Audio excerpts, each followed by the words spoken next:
Hello students, this is Manoj Pandey and I welcome you all in our second part of economics first chapter development. Students, we have understood what is development and how we calculate it. Now we will continue our chapter ahead. So let's start our chapter. अपने पाठ की शुरुआत हम करेंगे एक quick revision के साथ। अब तक हमने पढ़ा डेवलपमेंट के बारे में कि डेवलपमेंट क्या होता है और उसको किस तरीके से हम कैलकुलेट करते हैं, उसका क्राइटेरिया क्या होता है उसको हमने समझा। तो हमने समझा कि डेवलपमेंट जो होता है, डेवलपमेंट को कैलकुलेट करने का काम वर्ल्ड बैंक करता है। और वर्ल्ड बैंक किस बेस पे करता है? World bank per capita income के बेस पर कैलकुलेट करता है कि कौन सी कंट्री कितनी तेज़ी के साथ डेवलपमेंट कर रही है। अब आगे के जो पार्ट्स बचे हैं आपके इस चैप्टर के, उसको हम कंटिन्यू करते हैं। अब हम देखते हैं कि इनकम एंड अदर क्राइटेरियाज को। देखिए यहाँ पर आप लोग देख सकते हैं इस स्लाइड में आप देख सकते हैं कि यहाँ पर कुछ इंडियन कैपिटल्स के बारे में बताया गया है। यहाँ पर कंपेयर किया गया है कुछ कैपिटल्स के बारे में, स्टेट्स के बारे में बताया गया है। अभी जो डाटा है वो इकोनॉमिक सर्वे 2013-14 का है। तो इसमें आप देख सकते हैं हमने कंट्री को तो कंपेयर कर लिया पर कैपिटा इनकम के बेस पर में, कंट्री को तो कितना डेवलपमेंट है किस कंट्री की उसको तो हमने कंपेयर कर लिया। अब थोड़ी सी बात हम अपने इंडिया के स्टेट्स की कर लेते हैं कि स्टेट में अगर हमको कंपेयर करना हो तो किस तरीके से हम कंपेयर करेंगे कि कौन सा स्टेट कितना डेवलप्ड है, कितना डेवलपमेंट की तरफ बढ़ रहा है। तो यहाँ पर आप देख सकते हैं यहाँ पर क्राइटेरिया आपके पास है। सबसे पहले तो क्राइटेरिया है आपका इन्फेंट मोर्टेलिटी रेट के बेस पर, फिर लिटरेसी रेट के बेस पर, फिर पर कैपिटा इनकम जिनके बारे में अभी हमने पढ़ा उसके बेस पर, और फिर लास्ट में है नेट अटेंडेंस रेशियो के बेस पर।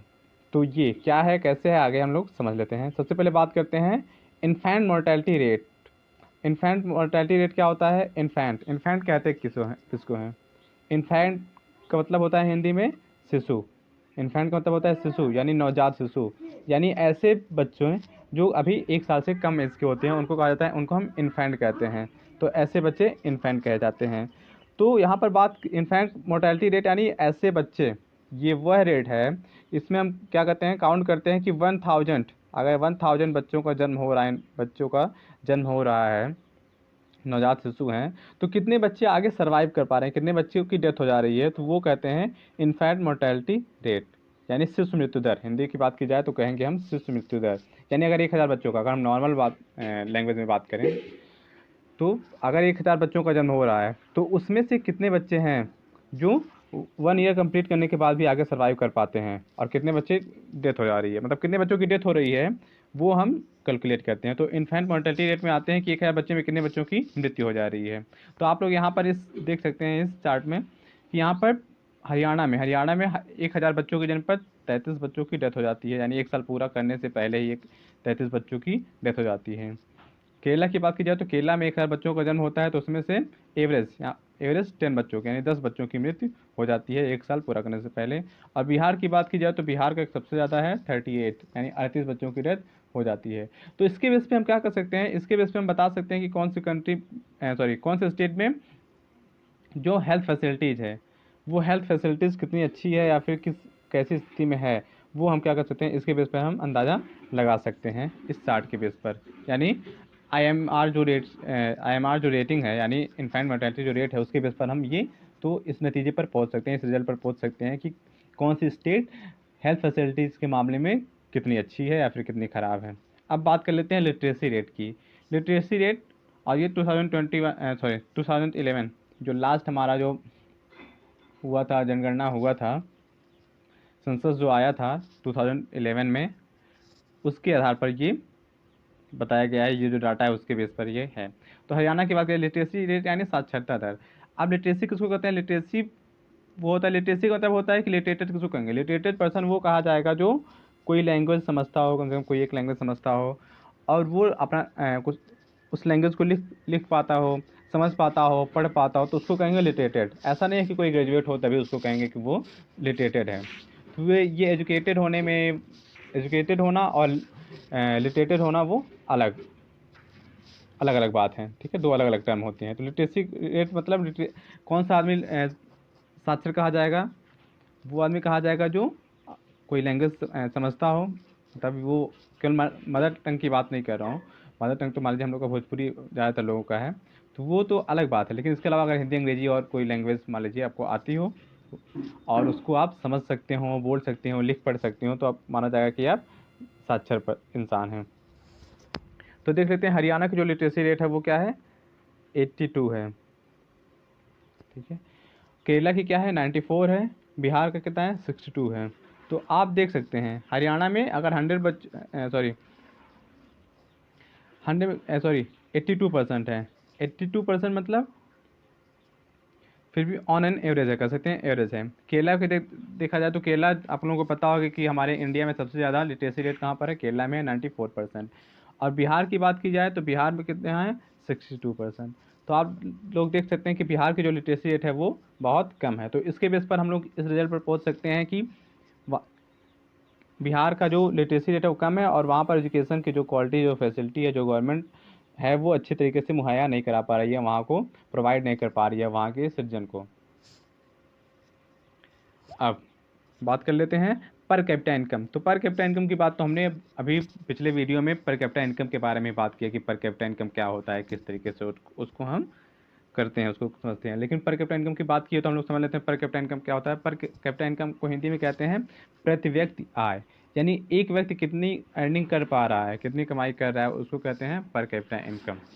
तो इसको किस तरीके से हम लोग वो करते हैं, निकालते हैं, क्योंकि आपको पता है कि कोई व्यक्ति हो सकता है कि 10,000 पर मंथ अर्न कर रहा हो, कोई हो सकता है 50,000, कोई हो सकता है 1 लाख पर मंथ अर्न करना हो, और कोई ऐसा भी हो सकता है कि 2-3 थाउजेंड पर मंथ वो अर्न कर पा रहा हो, या फिर एनुअली बात की जाए ईयरली या फिर मंथली, जैसे भी आप बात करिए। तो आप लोगों को पता है कि कितने सारे डिफरेंसेस हो सकते हैं। ठीक है, हर जो आदमी है वो इक्वली अमाउंट अर्न नहीं करता है, सबका जो अमाउंट होता है वो अलग अलग होता है। तो किस तरीके से आप पर कैपिटा यानी प्रति व्यक्ति कैसे आप तय करते हैं, वो तय करते हैं कि टोटल जितने भी नागरिक हैं, जितने भी लोग हैं इंडिया के, उनका टोटल इनकम क्या है उसको हम लोग जोड़ लेते हैं, फिर उसमें डिवाइड कर देते हैं किससे, इंडिया की कितनी पॉपुलेशन है, तो उससे आप डिवाइड कर देते हैं तो हो जाता है आपका पर कैपिटा इनकम निकल आता है। तो इस तरीके से डिवाइड करते हैं, उसको हमने पिछले वीडियो में हमने अच्छे तरीके से उसको समझा है। अगर आप चाहें तो दोबारा उस वीडियो को देख करके समझ सकते हैं। मैं तो आप लोगों को सजेस्ट करूँगा कि पहले आप उस वीडियो को देखिए, फिर आगे आप इसको कंटिन्यू करिए, तब आपको ये जो आगे के जो ये पार्ट है वो आपको अच्छी तरीके से समझ में आएगा। अगला और लास्ट ये जो दिया है स्टार्ट में, वो दिया है net attendance ratio. Net attendance ratio क्या होता है, बेसिकली इसमें हम कैलकुलेट करते हैं कि 14-15, यानी जब आप क्लास 8th, ठीक है, क्लियर करते हैं, ज़्यादातर यही एज होती है 14-15 के बाद, यानी 14-15 साल की उम्र के बाद कितने सारे जो बच्चे हैं वो आगे स्कूल कंटिन्यू करते हैं, यानी स्कूल जा पाते हैं। तो हरियाणा की बात की जाए तो 61% है, केरला की बात की जाए तो 83 है, और बिहार की बात की जाए तो 43 है। तो आप लोग देख सकते हैं कि केरला, आप लोगों को पता है कि केरला लिटरेसी रेट में भी अच्छा है, तो आगे अगर कंटिन्यू कर रहा है तो 83 मतलब 100, यानी 100 बच्चों पर 83 बच्चे जो हैं वो आगे 14-15 की उम्र के बाद भी स्कूलिंग कंटिन्यू करते हैं, जारी रखते हैं। हरियाणा की बात की जाए तो 61 बच्चे कंटिन्यू करते हैं, और बिहार की बात की जाए तो आप लोग देख सकते हैं कि कितनी जनसंख्या कम हो गई, यानी 100 में से 43 बच्चे ही क्या करते हैं, 8वीं के बाद भी, यानी 14-15 साल की उम्र के बाद भी अपनी पढ़ाई जारी रख पाते हैं। तो ये 2009-10 का डाटा है, यानी उस टाइम का डाटा है। तो अभी कुछ चेंजेस ज़रूर आए होंगे, और ये जो स्कूलिंग जो होती है, ये जो स्कूल के जो बच्चे आगे 8वीं के बाद जो पढ़ाई छोड़ देते हैं, उसमें ज़्यादातर जो नंबर्स होता है वो गर्ल्स का होता है, लड़कियों का होता है। ठीक है, तो वो कई सारे इशूज़ की वजह से क्या होता है, उनको छोड़ना पड़ता है, स्कूल छोड़ना पड़ता है। अब आगे बात कर लेते हैं थोड़ा सा, जो हमने समझा कि इन्फेंट मोर्टेलिटी रेट, जिसके बारे में मैंने अभी बताया कि इन्फेंट मोर्टेलिटी रेट क्या होता है। इन्फेंट मोर्टेलिटी रेट होता है, सॉरी यहाँ पे 100 दिया है, 100 क्या है, गलत है। इन्फेंट मोर्टेलिटी रेट होता है कि 1000, यानी 1000 बच्चों का जन्म हो रहा है, तो उसमें से कितने बच्चों की डेथ हो जा रही है 1 ईयर कंप्लीट करने से पहले ही। ठीक है, तो वो होता है इन्फेंट मोर्टेलिटी रेट, उसको कहा जाता है।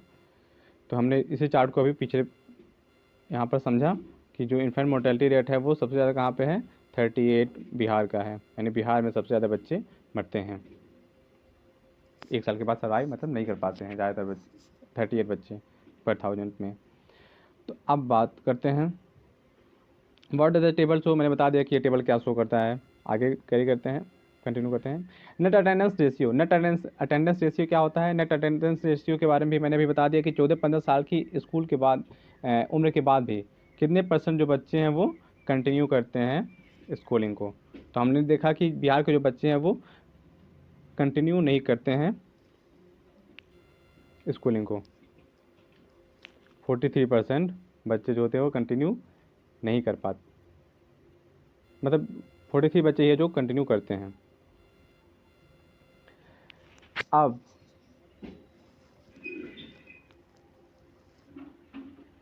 जैसे कि बात की गई है पर कैपिटा इनकम की, तो अब इस जो हमने पीछे वो जो पढ़ा, पीछे जो टेबल में हमने समझा, तो इससे हमको समझ में आया कि डेवलपमेंट ऐसा हो सकता है कि कोई स्टेट जो हो क्या हो, पर कैपिटा इनकम के मामले में अच्छा हो, यानी उसका पर कैपिटा इनकम जो हो वो हाई हो। तो अगर हम उसके बेस पर डेवलपमेंट को करेंगे तो हम कह सकते हैं कि वो डेवलप्ड है। लेकिन ऐसा भी देखने में आ सकता है कि पर कैपिटा इनकम तो हाई हो, लेकिन लिटरेसी रेट कम हो सकता है, हेल्थ फैसिलिटी कम हो सकता है, इनफैक्ट मोर्टेलिटी रेट वहाँ पर ज़्यादा हो सकता है। तो ये सारी बातों को भी हम लोग डेवलपमेंट के जब कैलकुलेट करेंगे तो उसको हमको रेफर करना चाहिए।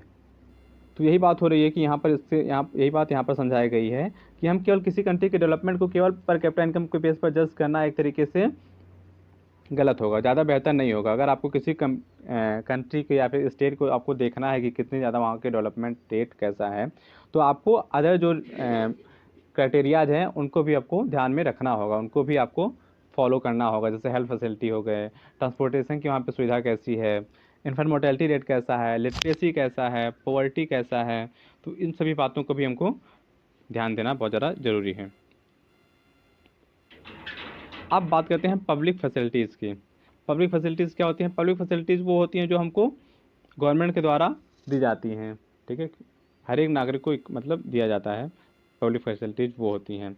अब पब्लिक फैसिलिटीज़ में क्या क्या आ जाती हैं? पब्लिक फैसिलिटीज़ में आ जाती हैं एजुकेशन हो गया, हेल्थ हो गया, सिक्योरिटी हो गया, ट्रांसपोर्ट हो गया, फूड हो गया। तो ये सारी जो फैसिलिटीज़ आप लोगों को पता है गवर्नमेंट सिटीजन को प्रोवाइड कराती है, तो इनको कहते हैं पब्लिक फैसिलिटीज़। जैसे मान लीजिए मिड डे मील हो गया, हेल्थ को लेकर के मान लीजिए जो हेल्थ फैसिलिटीज़ गवर्नमेंट देती है वो भी आएगा, एजुकेशन जो गवर्नमेंट हमको प्रोवाइड करती है वो भी आएगा पब्लिक फैसिलिटी। तो ये सारी क्या होती हैं? Public facilities. यानी अगर आपसे कोई पूछे कि पब्लिक फैसिलिटीज़ होता क्या है, तो आप लोग बता सकते हैं कि public facilities are those basic facilities which are provided to all citizen by the government for their well being and overall development. Government हमको क्यों देती है पब्लिक फैसिलिटीज़? ताकि हमारा ओवरऑल डेवलपमेंट हो पाए। और आप लोगों को पता है कि अगर किसी देश का सिटीजन ही डेवलप नहीं है, मतलब अगर वो वहाँ के नागरिक ही डेवलप नहीं है, विकसित नहीं है, सक्षम नहीं है, योग्य नहीं है, तो वो जो कंट्री होगी वो डेवलप कभी हो ही नहीं सकती। क्योंकि कंट्री क्या है? कंट्री किससे बनती है? कंट्री यहाँ के नागरिकों से मिलकर बनती है। पब्लिक के बिना और सिटीजन के बिना किसी भी कंट्री की कल्पना मतलब नहीं की जा सकती है। अब बात करते हैं कि why do we need public facilities, हमको पब्लिक फैसिलिटीज़ की ज़रूरत क्या है? तो बात सबसे पहले समझ लेते हैं कि पब्लिक फैसिलिटीज़ हमको चाहिए क्यों। पब्लिक फैसिलिटी हमको सबसे पहले तो इसलिए चाहिए कि पब्लिक फैसिलिटी जो होती हैं वो हर जो हमारे सिटीजन होते हैं, सिटीजन जो होते हैं वो इक्वल नहीं होते हैं, ठीक है। जैसे कि हमने बात की कि कोई व्यक्ति होता है जो ज़्यादा अर्निंग करता है, कोई आदमी होता है जो बहुत ही पुअर होता है, जो अर्निंग नहीं कर पाता है, ठीक है। तो इसलिए ज़रूरी हो जाता है कि उनको पब्लिक फैसिलिटीज़ दी जाए ताकि जो भी सिटीजन हैं किसी कंट्री के वो क्या हो, इक्वल हों, ठीक है। क्योंकि सब लोग हर तरह की फैसिलिटीज़ वो अफोर्ड नहीं कर सकते हैं। अब बात कर लेते हैं एजुकेशन की। एजुकेशन की बात की जाए तो फॉर एग्ज़ाम्पल मान लीजिए अभी आप ये वीडियो देख रहे हैं, ठीक है, आपको ये एजुकेशन मिल जा रहा है। आप कुछ बच्चे होते हैं जो काफ़ी महंगे स्कूल में पढ़ते हैं, कुछ क्योंकि वो अफोर्ड कर सकते हैं। कुछ लोग होते हैं जो इतना ज़्यादा फीस अफोर्ड नहीं कर पाते हैं, तो वो उनके लिए गवर्नमेंट क्या करती है, फ्री में एजुकेशन प्रोवाइड कराती है, तो वो पब्लिक फैसिलिटी है। इसी तरीके से हेल्थ की बात की जाए तो जिन लोगों के पास पैसे होते हैं जो अफोर्ड कर सकते हैं वो क्या करते हैं, बड़े बड़े हॉस्पिटल्स में जा करके अपना चेकअप वगैरह करवाते हैं, ट्रीटमेंट की ज़रूरत होती है ट्रीटमेंट करवाते हैं। लेकिन सब लोग तो उसको अफोर्ड नहीं कर सकते हैं, ठीक है। बड़े बड़े हॉस्पिटल के जो खर्चे होते हैं बहुत एक्सपेंसिव होते हैं वो, तो उसको तो अफोर्ड नहीं कर सकते हैं। तो उनके लिए क्या गवर्नमेंट करती है, उनके लिए गवर्नमेंट हॉस्पिटल की सुविधा प्रदान करती है हमारी गवर्नमेंट। तो ये सारी क्या होती हैं, फैसिलिटीज़ होती हैं। और हमको क्यों चाहिए होती हैं? पहला पॉइंट हमने समझा कि जो सभी सिटीजन हैं वो इक्वल नहीं होते हैं, सब लोग अफोर्ड नहीं कर पाते हैं, तो इसलिए गवर्नमेंट को चाहिए कि वो पब्लिक फैसिलिटीज़ प्रोवाइड कराएं अपने सिटीजन को। इसके अलावा कई बार ऐसा होता है कि कुछ लोगों के पास इनकम तो है, ठीक है, लेकिन इनकम होने के बावजूद भी वो क्या कर सकते हैं, कुछ फैसिलिटीज़ वो अफोर्ड नहीं कर सकते हैं इनकम होने के बावजूद, क्योंकि उनके हाथ में नहीं है। तो वो क्या कौन प्रोवाइड करवाता है, वो गवर्नमेंट ही उनको प्रोवाइड करवाती है। और आप लोगों को पता है कि अगर पब्लिक फैसिलिटीज़ हम प्रोवाइड नहीं करवाएंगे तो हमारी क्या होगा, हेल्थ केयर जो होगा वो अच्छा नहीं होगा, इनडिक्वेट होगा, पुअर्टी बढ़ेगी, जॉब जॉब से नहीं मिल पाएगा लोगों को, एजुकेशन नहीं सही तरीके से मिल पाएगा। तो इस तरीके से देखा जाए, जैसे कि मैंने भी बात की ना कि कोई नेशन होता है वो कैसे बनता है, हमारे वहाँ के सिटीजन से मिलकर ही नेशन बन पाता है। तो किसी देश के नागरिक अगर हेल्दी नहीं होंगे, एजुकेटेड नहीं होंगे, तो आप लोग समझ सकते हैं कि वहाँ का स्थिति कैसा होगा, उस नेशन कितना ज़्यादा वो डेवलप कर पाएगा, क्योंकि जो सारी चीज़ें हैं कहीं ना कहीं एक दूसरे से जुड़ी हुई हैं। फॉर एग्जाम्पल अगर कहीं पे पुअर्टी है, तो पुअर्टी होगी तो फूड फूड वहाँ के बच्चों को नहीं अच्छे तरीके से मिल पाएगा। मान लीजिए कहीं किसी फैमिली की बात करते हैं, एक एग्जांपल लेते हैं ताकि हम इसको पूरे सर्कल को अच्छी तरीके से हम लोग समझ पाएँ कि किस तरीके से सारी चीज़ें एक दूसरे से जुड़ी हुई हैं। फॉर एग्जांपल मान लीजिए हम एक फैमिली को ले लेते हैं कि जो बहुत ही पुअर है।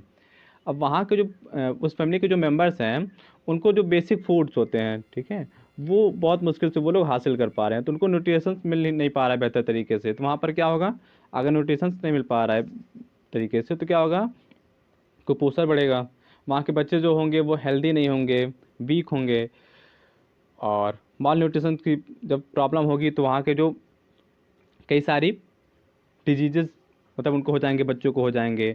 एजुकेशन भी बेहतर तरीके से नहीं ले पाएंगे क्योंकि वो डेवलप नहीं हो पाएंगे, तो एजुकेट और पुअर होंगे तो एजुकेशन भी नहीं वो हासिल कर पाएंगे, और एजुकेटेड नहीं होंगे तो जॉब भी नहीं कर पाएंगे, कोई भी काम करेंगे तो बेहतर तरीके से नहीं कर पाएंगे जिस तरीके से एजुकेटेड पर्सन कर सकता है, स्किल्ड पर्सन कर सकता है। और वो नहीं, अगर जॉब सही तरीके से नहीं कर पाएंगे, कंट्री के डेवलपमेंट में अगर योगदान नहीं दे पाएंगे मान लीजिए, तो आप लोगों को पता है कि क्या होगा, फिर वो कंट्री डेवलपमेंट नहीं कर पाएगी, और डेवलप नहीं हो पाएगी तो वो टैक्सेस भी अच्छे तरीके से मतलब टैक्सेस भी गवर्नमेंट को नहीं पे कर पाएगी।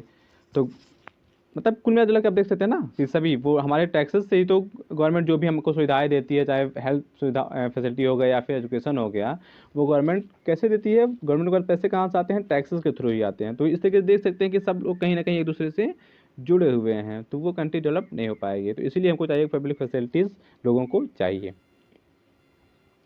अब आगे देख सकते हैं,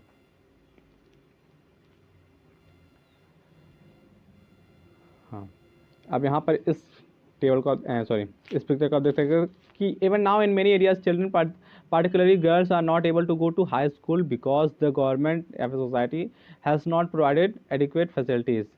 बहुत सारी लड़कियां, मैंने बात की काफ़ी सारी खास करके बिहार में स्थिति ये है कि वहाँ के जो अटेंडेंस जो रेशियो है वो बहुत ख़राब है, ठीक है, बहुत बुरा है। बिहार में ज़्यादातर जो बच्चे होते हैं वो 14-15 के एज के बाद स्कूलिंग को कंटिन्यू नहीं कर पाते हैं, और ज़्यादातर नंबर क्या होते हैं, लड़कियों की होती है। और ऐसा क्यों होता है, क्योंकि ऐसा इसलिए होता है क्योंकि जो स्कूल है, जो गवर्नमेंट है, सोसाइटी है, वो वहाँ पर जो बेसिक फैसिलिटीज़, ठीक है, जो ज़रूरत की जो फैसिलिटी सुविधाएं होनी चाहिए वो लड़कियों को नहीं आपको उनको प्रदान कर पा रही है। तो इस वजह से लड़कियों को छोड़ना पड़ता है, एक सर्टेन एज के बाद स्कूल छोड़ना पड़ता है, ना चाहते हुए भी, क्योंकि उनको स्कूल में वो सुविधाएं नहीं मिल पा रही हैं। अब यहाँ पर देखिए, केरला है जो low infant mortality rate because it has adequate provision of basic health and education facilities. अब केरला में इन्फेंट मोर्टेलिटी रेट जो है वो लो है, हमने देखा पिछले पेपर पर। और लो क्यों है, यानी वहाँ पर कम बच्चे क्यों मरते हैं एक साल से पहले ही, मतलब एक साल से पहले वाले जो बच्चे मरने की जो संख्या है वो केरला में बहुत कम है, यानी बहुत कम बच्चे ही मरते हैं। ऐसा क्यों है, क्योंकि वहाँ पर बेसिक हेल्थ जो फैसिलिटी है वो बहुत बढ़िया है, और वहाँ की एजुकेशन फैसिलिटी भी बहुत बढ़िया है, और इसीलिए एजुकेशन फैसिलिटी बढ़िया है तो इसीलिए केरल जो है, अगर इंडिया के स्टेट्स की बात की जाए तो उसमें नंबर 1 पर आता है। इसी तरीके से स्टेट जो होता है, स्टेट में क्या स्टेट में देखने में आता है कि पब्लिक डिस्ट्रीब्यूशन सिस्टम होता है, ठीक है, वो काम करते हैं। पब्लिक डिस्ट्रीब्यूशन सिस्टम यानी नॉर्मली हम जो देखते हैं कि जो राशन की जो दुकानें होती हैं उनकी बात हम कर रहे हैं, ठीक है, तो वो हर एक लगभग हर एक स्टेट में वो देखने में आता है, तो वो भी क्या है, पब्लिक फैसिलिटी ही है। बॉडी मास इंडेक्स, अब बॉडी मास इंडेक्स क्या होता है, इस अभी पिक्चर के जरिए हम लोग बहुत अच्छे तरीके से उसको समझ पाएंगे। अब इस पिक्चर में देखिए बॉडी मास मास इंडेक्स को शॉर्ट में कहते हैं बीएमआई भी कहते हैं। तो ये क्या है, एक क्राइटेरिया है, ठीक है। इसके बेस पर हम देखते हैं कि कौन सा बच्चा जो है वो हेल्दी है, कौन सा अनहेल्दी है। Healthy unhealthy sense means over weight, ठीक है। वेट भी जो होता है, वेट के थ्रू ही हम लोग पता लगा पाते हैं कि कौन सा बच्चा कुपोषित है, कौन सा कुपोषित नहीं है। और भी मतलब हेल्थ के बारे में हम काफ़ी कुछ हम उसके वेट के बेस पर हम लोग काफ़ी कुछ बता सकते हैं। तो यहाँ पर कुछ जो है वो क्राइटेरिया तय किए गए हैं कि किस एज के, ठीक है, किस एज के गर्ल्स के लिए कितना वेट होना चाहिए, किस एज के गर्ल्स के लिए कितना वेट होना चाहिए, किस एज के बॉयज़ के लिए कितना वेट होना चाहिए। अगर उससे ज़्यादा है तो वो किस कैटेगरी में आएंगे, अगर उससे कम है तो किस कैटेगरी में आएंगे। तो वहाँ पर आप लोग देख सकते हैं इस पिक्चर में कि अगर 14 ईयर्स गर्ल की बात की जाए, यानी 14 साल की लड़की की बात की जाए, तो उसकी जो वेट है वो कितना होना चाहिए, 18.5 से लगभग 25, ठीक है, यानी 18 के जी टू 25 के जी उसकी जो वेट है वो उतना होना चाहिए। ये काफ़ी वियर्ड लग रहा है, मतलब इस पिक्चर में 18 से 25 किलो, ये थोड़ा सा मुझे, हो सकता है सही हो, पिक्चर में हो सकता है सही हो, ये मुझे थोड़ा सा डाउट हो रहा है। तो ठीक है, मैं उसको कंफर्म करके बाद में आपको बताऊंगा कि क्या सही होना चाहिए। आगे बात करते हैं, नहीं सॉरी, ये जो यूनिट दिया है वो क्या कैसा होना चाहिए, ये किलोग्राम पर मीटर स्क्वायर, ठीक है, इस तरीके से वो कैलकुलेट किया जाता है। तो यहाँ पर थोड़ा सा वो इशू है यहाँ पर, ठीक है। उसको जब इस तरीके से आप करेंगे, कैलकुलेट करेंगे कि मान लीजिए इतने एज का बच्चा है, ठीक है, तो उसको क्या करेंगे, ये इतने केजी का है और उसकी जो हाइट है वो इतनी है, ठीक है, इतनी स्क्वायर है, तब जा करके ये जो है पैमाना, ये जो क्राइटेरिया है वो सही वो होगा, ठीक है। खैर इतना ज़्यादा इंपॉर्टेंट भी नहीं है, तो आपको इतना ज़्यादा समझने की जरूरत भी नहीं है, लेकिन फिर भी अगर आपको कुछ डाउट हुआ तो मैं बाद में कभी ऑफलाइन क्लासेस जब स्टार्ट होंगे तो मैं आपको डिटेल में अच्छे तरीके से उसको समझा सकता हूँ। चलिए आगे बढ़ते हैं। अब ह्यूमन डेवलपमेंट रिपोर्ट की बात करता हूँ। तो हमारे यहाँ सॉरी, हमारे यहाँ केवल, हमारे यहाँ से मेरा सेंस है कि वर्ल्ड वर्ल्ड की बात कर रहा हूँ मैं। तो ऐसा कई सारे वो इंडेक्सेस हैं, काफ़ी सारी रिपोर्ट्स हमेशा वो आती रहती हैं, अलग अलग ऑर्गेनाइजेशन से जो अलग अलग रिपोर्ट्स पब्लिश करती हैं ह्यूमन डेवलपमेंट को लेकर के। तो इसी तरीके से यूनाइटेड नेशन जो है, यूनाइटेड नेशन का एक प्रोग्राम होता है जिसको कहते हैं यूएनडीपी, यानी यूनाइटेड नेशन डेवलपमेंट प्रोग्राम। वो एक रिपोर्ट जारी करती है ह्यूमन डेवलपमेंट को लेकर के, एक रिपोर्ट जारी करती है। और ये रिपोर्ट मेरे अकॉर्डिंग वर्ल्ड बैंक के द्वारा जारी किए जाने वाले डेवलपमेंट की रिपोर्ट से कहीं ज़्यादा बेहतर है, क्योंकि वर्ल्ड बैंक जो है वो जो डेवलपमेंट का जो रेट जारी करता है वो केवल पर कैपिटा इनकम के बेस पे जारी करता है। लेकिन जो यूएनडीपी जो रेट रिपोर्ट जारी करती है उसमें life expectancy life expectancy index को भी ध्यान में रखती है, एजुकेशन इंडेक्स को भी नज़र रखते हुए रिपोर्ट जारी करती है। इसके अलावा ग्रॉस नेशनल इनकम इंडेक्स को भी ध्यान में रखती है। तो आप लोग देख सकते हैं कि ये जो है वो कहीं ज़्यादा बेहतर तरीके से डेवलपमेंट को शो करता है। अब इसके अकॉर्डिंग इंडिया जो है वो 131 यानी 131 रैंक जो है इंडिया का है 2019 के हिसाब से। 2019 में जो रिपोर्ट आया था यूएनडीपी का, उसके हिसाब से 131वें नंबर पर भारत आता है माइलस्टोन को, यानी हमको अभी काफ़ी बेहतर करने की ज़रूरत है, क्योंकि हमसे कहीं ज़्यादा बेहतर स्थिति में हमारा जो नेबरिंग कंट्री है साउथ में, वो कौन है, श्रीलंका, वो हमसे कहीं ज़्यादा बेहतर स्थिति में है। तो इसलिए ज़रूरी है कि हम अपने डेवलपमेंट पर ज़्यादा बेहतर तरीके से काम करें, यानी और डेवलपमेंट पे बेहतर तरीके से काम करना है तो केवल पर कैपिटा इनकम को नहीं बढ़ाना होगा, बल्कि जो हेल्थ फैसिलिटी है, एजुकेशन फैसिलिटी है, उन सब पे भी हमको काम करना होगा।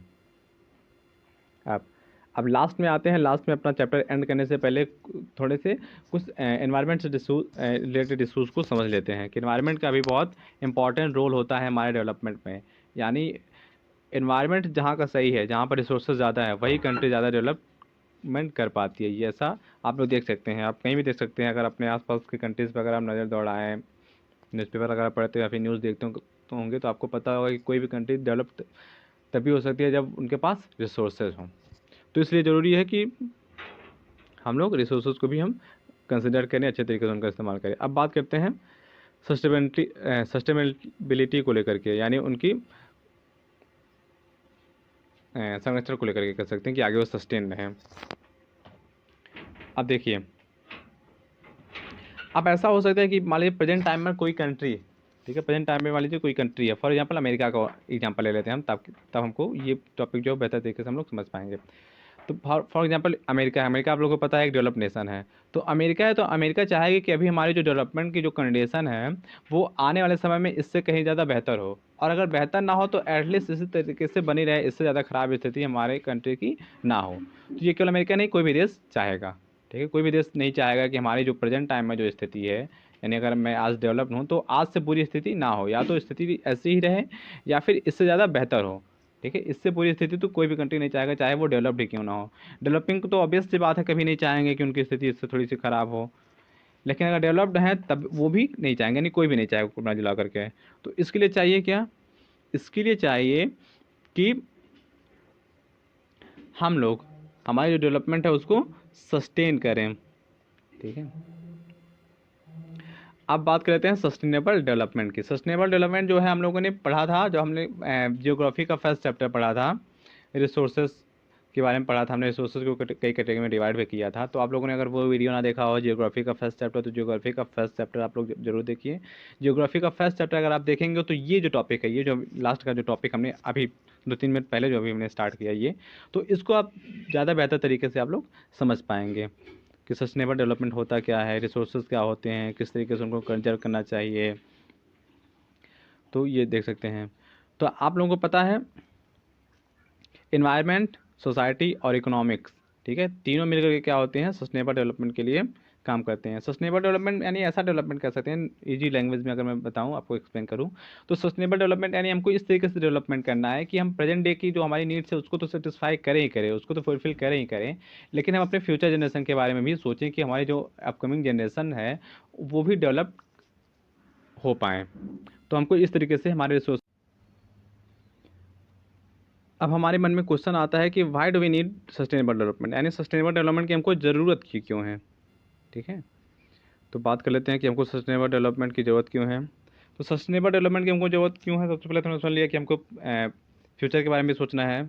फिर और भी कुछ इंपॉर्टेंट पॉइंट्स याद रखने हैं। क्या आप लोगों को पता है कि जो नॉन रिन्यूएबल रिसोर्स जो होते हैं वो क्या होते हैं, वो भी कुछ हद तक, ठीक है, पूरी तरीके से नहीं, लेकिन कुछ हद तक क्या हो जाते हैं, एग्जॉस्ट हो जाते हैं, ठीक है। जैसे वो पूरी तरीके से एग्जॉस्ट हो जाते हैं, नॉट कुछ हद तक नहीं, वो पूरी तरीके से जो नॉन रिन्यूएबल जो रिसोर्सेज होते हैं। नॉन रिन्यूएबल में क्या आता है, जैसे आपका पेट्रोलियम हो गया, ठीक है, इसके अलावा पेट्रोलियम के अलावा भी जो चीज़ें आती हैं जैसे मिनरल्स हो गए, ठीक है। तो ये सारी जो चीज़ें हैं नॉन रिन्यूएबल है, जिनको आप रिन्यू नहीं कर पाते हैं। अगेन मैं आपको सजेस्ट करूँगा कि आप वो फर्स्ट चैप्टर जरूर देखिए जियोग्राफी का, तो आप समझ पाएंगे कि क्या होता है नॉन रिन्यूएबल रिसोर्सेज क्या होते हैं। तो वो क्या होते हैं, कुछ टाइम के बाद अगर उनको हम एग्जॉस्ट कर लें, अगर उसको यूज़ कर लें तो क्या हो जाते हैं, एग्जॉस्ट हो जाते हैं कुछ टाइम के बाद, ठीक है। इससे रिलेटेड एक स्टडी भी है जो हम लोग आगे चार्ट के जरिए समझेंगे। अब we do in new resources, हमको क्या करना होता है, हमको नए रिसोर्सेज को डिस्कवर करना पड़ेगा, ठीक है। हमारे जो पेट्रोलियम है, पेट्रोलियम को हमने यूज़ कर लिया तो क्या हो जाएगा, एग्जॉस्ट होगा, खत्म हो जाएगा। तो फिर हमको अगर फिर से पेट्रोलियम यूज़ करना है, फिर से हमको डेवलपमेंट करनी है, तो हमको क्या करना पड़ेगा, फिर से नई रिसोर्स ढूंढनी पड़ेगी, और उनको यूज़ करेंगे तो भी एग्जॉस्ट हो जाएगा।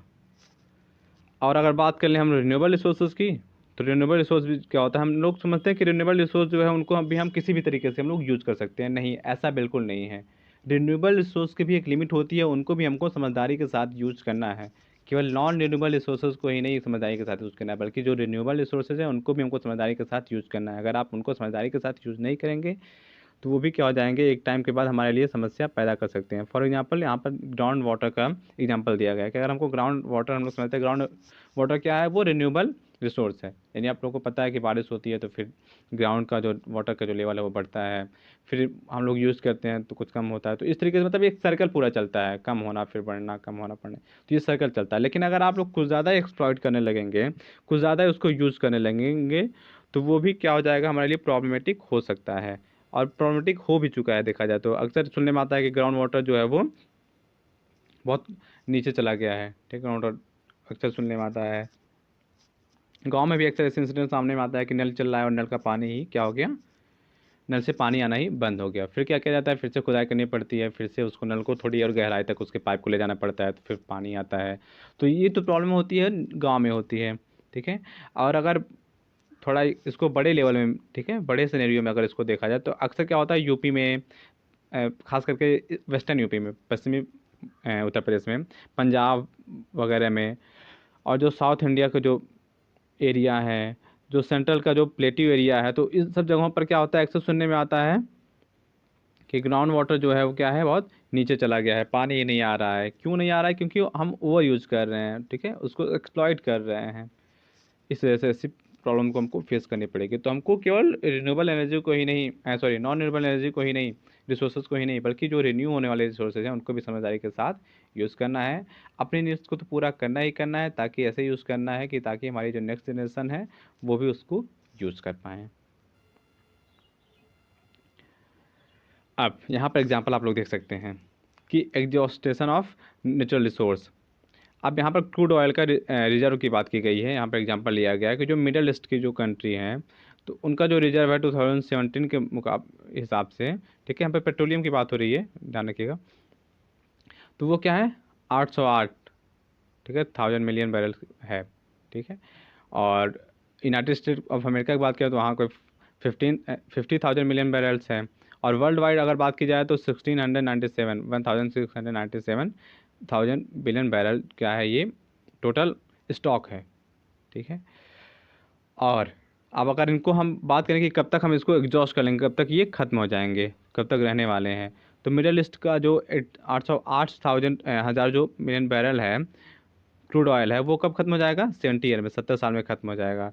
यूनाइटेड स्टेट का कब तक खत्म हो जाएगा, 10.5 सालों में। और अगर वर्ल्ड लेवल पे बात की जाए तो 50 ईयर्स में, यानी 50 सालों में, ठीक है, 50 सालों में क्या हो जाएगा, खत्म हो जाएगा स्टॉक जो है फिलहाल जो है, ठीक है।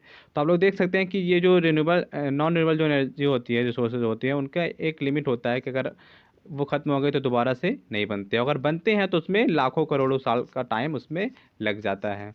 तो इसलिए चाहिए कि हमको बहुत समझदारी के साथ हम यूज़ करें। और यही रीज़न है कि हमारी जो गवर्नमेंट है, या फिर वर्ल्ड, केवल हमारी गवर्नमेंट नहीं, वर्ल्ड की जो भी और भी जो गवर्नमेंट है, जो भी अथॉरिटी है, वो क्या कर रही है, काम कर रही है किस चीज़ को लेकर के, रिन्यूएबल एनर्जी को लेकर के वो काम कर रही है। तो ये ताकि हमारे जो एनवायरनमेंट के साथ भी कोई मतलब कोई दिक्कत ना हो, छेड़छाड़ ना हो, और हम लोग डेवलप भी हो पाएँ। तो इसके लिए हमको ऐसी एनर्जी को हमको यूज करना है। और अगर हम ऐसा नहीं करेंगे तो कॉन्सिक्वेंसेस तो होंगे ही होंगे। और कॉन्सिक्वेंसेस के क्या होंगे, ग्लोबल वार्मिंग, फॉसिल फ्यूल्स से रिलेटेड प्रॉब्लम, सी लेवल राइज। आप लोगों को पता है कि क्या ग्लोबल वार्मिंग बढ़ रही है, ग्लोबल वार्मिंग बढ़ रही है तो टेम्परेचर बढ़ ही रहा है। और टेम्परेचर बढ़ रहा है तो हमारे जो ग्लेशियर्स हैं, ग्लेशियर्स जो बर्फ़ होते हैं जमे हुए, वो क्या हो रहे हैं, ग्लेशियर्स हमारे पिघल रहे हैं।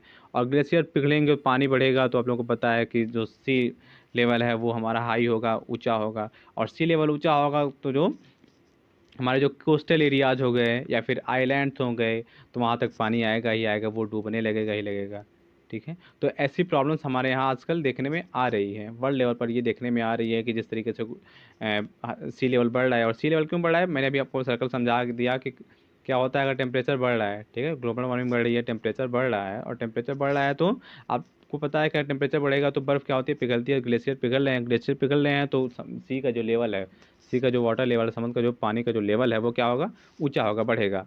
और बढ़ेगा तो जो ज़मीन वाला एरिया है, जो लैंड एरिया है, चाहे वो आइलैंड हो गए, समुद्र के बीचों बीच वाले एरिया हो गए, या फिर कोस्टल एरियाज हो गए, तो वो क्या होंगे, वो वहाँ पर पानी पहुँचेगा ही, वो एरिया क्या हो जाएगा, डूब जाएगा। तो हमारे जो कोस्टल स्टेट्स हैं उनके लिए काफ़ी सारी प्रॉब्लम्स होती है।